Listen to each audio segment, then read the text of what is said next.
Oke, assalamualaikum warahmatullahi wabarakatuh. Balik lagi bersama saya Riki Pajar di KF Bang Serang Banten. Nih, kita lagi bongkar-bongkar kandang ya sesuai. Wah, ternyata si bocil datang untuk nyusul anak saya ke bawah. Di bawah. Nah ini kenapa kita bongkar nih? Jadwalnya saya percepat. Seharusnya memang pas musim kemarau, tapi ini kemarin ini trotolan kurang lebih 12 ekor isinya. Habis dimakan tikus, bajingan kan. Tikusnya pada ngumpet di sela-sela ini nih, makanya. Itu, Pak, atasnya misalnya. Kenapa? Kayu. Iya, bongkar. Nah ini kita sama Charlie Van Houten nih lagi dibongkar itu Charlie Van Houten. Sini bang. Ini kebetulan teman kontraktor baja ringan ya, buat teman-teman yang mau bongkar-bongkar rumah, masang atap jaringan, bisa nanti minta tolong ke Bapak Dika Agus Basuki, panggilannya Abbas. Oh itu tuh. Pagi-pagi rebonding dulu. Yuk lihat ke dalam. Jadi gini teman-teman ya, buat pelajaran kita semua. Kenapa saya ini mau share ini. Jadi buat teman-teman yang niat untuk beternak, ini semua harus sangat sekali diperhitungkan ya. Yang paling utama adalah suhu dan kelembaban pada kandang ternak, karena itu sangat berpengaruh sekali kepada kenyamanan dan tingkat keberhasilan si indukan ini. Mentas ini semua kita kosongin.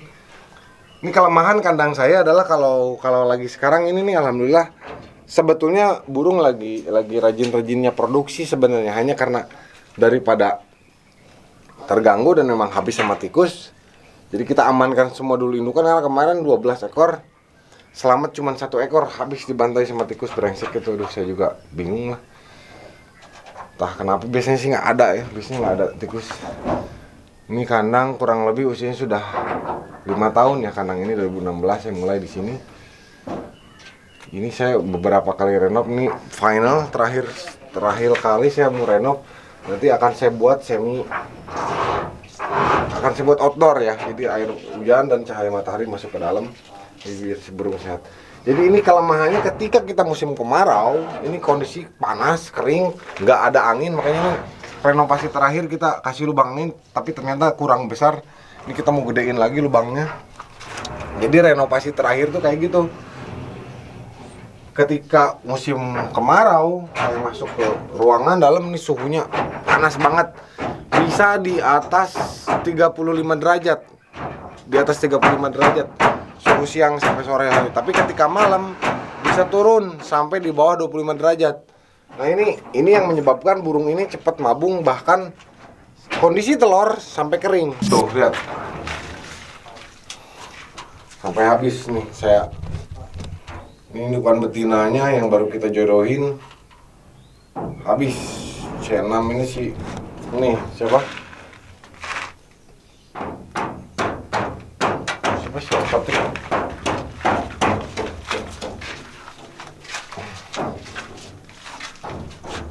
Nah, ini penempatan pohon juga. Ini sebetulnya sudah enak, kayaknya tetap akan kalah ketika musim kemarau. Nah, ketika musim hujan ini akan becek sekali di sini, makanya nanti saya akan balik posisinya. Ini nanti kita tertutup, di belakang sedikit terbuka. Di sini kita bikin saluran air ya, saluran air kecil, karena ini memang posisi kandang lebih rendah dibanding posisi teras ini nih. Ini kita akan tutup semua, kita rapihin hal-hal yang memungkinkan burung untuk lepas, kita akan ini rapihin. Ini saya sekali lagi saya tekankan ke teman-teman yang saat ini mau mulai beternak, membuat kandang, kondisikan seaman mungkin ya, jangan sampai kayak saya nih nyesal. Jadi ketika burung produksi, hajar kemarau, stop produksi karena panas dan mabung, telurnya pada matang. Nih, sekarang aja nih sekitar jam berapa nih? Ini jam 10 kurang seperempat pagi. Ini kondisi sudah lumayan gerah di sini nih.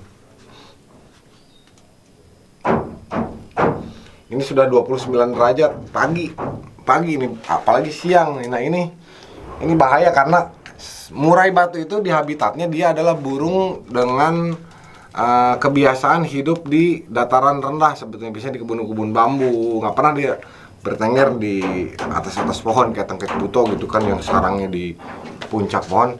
Murai batu ini karakternya burung semak, bukan semak ya pokoknya apa sih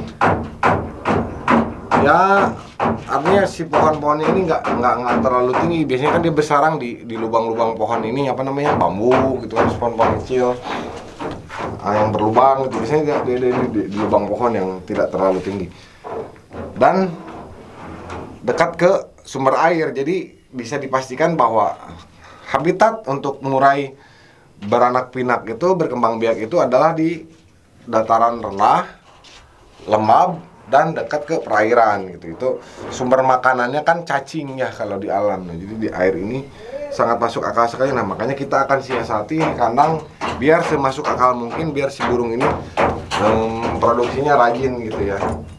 Dan yang paling penting memang sehat ya. Ini alhamdulillah Kaisar, Detonator, terus siapa? Kaisar, Detonator, Magnum Ribbon, sama Exotic Ribbon. Indukannya selamat, kecuali si Exotic Ribbon nih, betinanya yang dihajar. Kita akan kawinkan lagi dengan betina baru nanti di sesi berikutnya. Jadi buat teman-teman yang ingin inden burung untuk sementara ini, mungkin kita akan stop produksi dulu. Terakhir panenan kemarin Detonator Junior juga sudah ada pemiliknya. Jadi untuk yang masih inden Detonator, mungkin harap bersabar lah. Ya, seperti itu kira-kira masalah yang terjadi di KF Boypap di kandang ternaknya. Ini lagi disempetin waktu, kita lagi ada banyak project sebetulnya. Tapi kali ini kita akan beresin dulu. Ini bisa dilihat hasilnya nanti perkembangannya. Ini tahap pertama renovasi. Nanti kita lihat saat mulai renovasi, mulai dirobahnya seperti apa aja yang jadi perubahannya. Dan nanti hasilnya seperti apa. Masih bersama Charlie Panhoten di sini. Mr. Abbas. Oke. Salam sukses KF Boypap Serang, Banten.